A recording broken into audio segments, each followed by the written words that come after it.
Berita selanjutnya, dua tukang parkir diringkus unit reskrim Polsek Seberang Ulu 2 Palembang.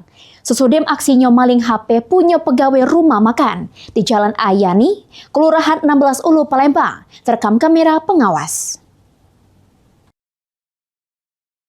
Inilah rekaman kamera pengawas detik-detik dua pelaku yang merupakan tukang parkir gasak HP pegawai rumah makan di Jalan Ayani, Kelurahan 16 Ulu Palembang.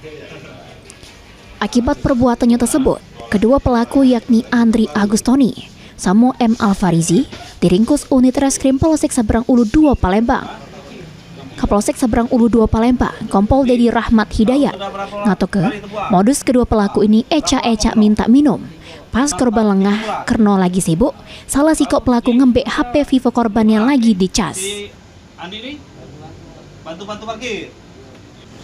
Kerjanya selaku juru parkir bersama temannya mengambil HP milik korban dengan cara si tersangka berpura-pura meminta air, namun tidak diketahui korban. Jadi teman yang satunya menarik atau mengambil HP yang sedang dicas oleh korban. Ini untuk nanggung jawab ke perbuatannya, kedua pelaku dijeblos ke sel tahanan Polsek Seberang Ulu 2 terancam pasal 476 KUHP. Heru Wahyudi, PAL TV.